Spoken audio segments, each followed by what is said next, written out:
Hello everybody, it's Rachel aka Pencil Butter, and today I'm going to talk to you guys about what I think is quite possibly every artist's best friend, and that is the white gel pen.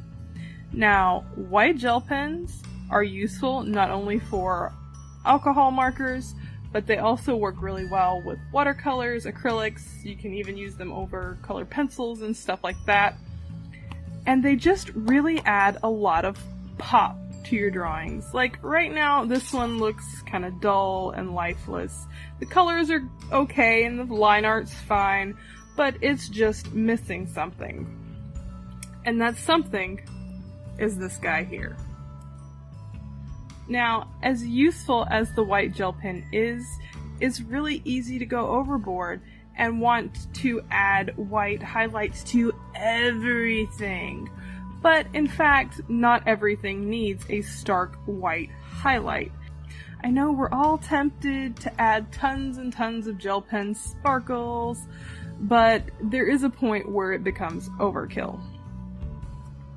So do try to use it in moderation. If you feel like you need to add highlights to something that doesn't need a stark white highlight, something that isn't shiny, then I recommend using colored pencil for that. And if you don't have colored pencils that you can use, I will actually show you a way at the end of this video to use the white gel pen, but to actually tone it down a little bit so it isn't white. So the first and most common way that you're going to use the white gel pen is to add some highlights to the eyes. And I actually usually do this the second I finish coloring the eyes because it drives me crazy how dead and vacant the eyes look without the gel pen highlights. I usually also add a little bit to the end of the nose and the lips, and let's bring out our teeth again too. I'll also use the white gel pen to highlight some areas on the skin. If my skin is pale, it doesn't really look so well on darker skin. That would be one of those times that you would want to use colored pencil. Another really good way to use the white gel pen is to add some shine to gemstones and jewels. I'm also going to use it to create a bit of a hem here on this white sheer fabric, and also define some edges.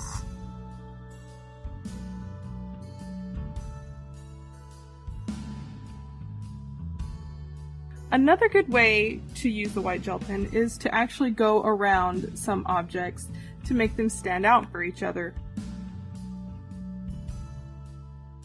For instance, here on her shirt, I used it to separate the sleeves from the bodice of the dress, so you could see that they were actually separate pieces. I also like to use it to make the character pop out from the background.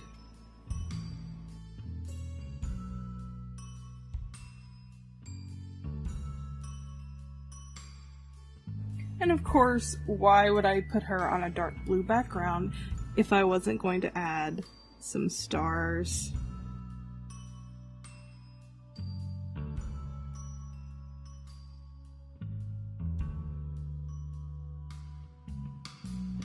Now, depending on how shiny you want the hair to be, you can use straight gel pen on the hair as well.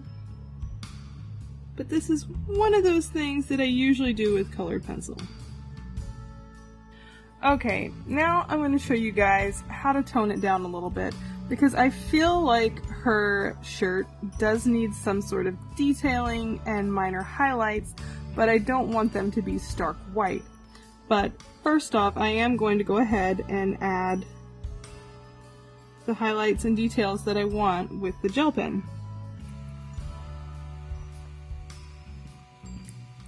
Alright, at this point, everything I added to her shirt just looks really, really out of place to me, And actually, the highlights on her hair are kind of bugging me too. So what I'm going to do is I'm going to take some of the markers that I used on her shirt and actually just color back over the gel pen, being extremely careful to only color on the white pen. And just to add a little bit more depth, the areas where the shading is a little bit darker, I'm going to go in with a slightly darker marker. Sometimes if you go a little over the gel pen, it still looks fine.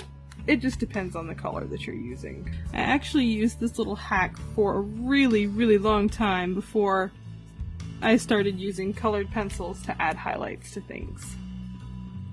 Alright, I think that looks a lot better than it did when we started. That just shows how much life you can bring to a drawing with a simple white gel pen.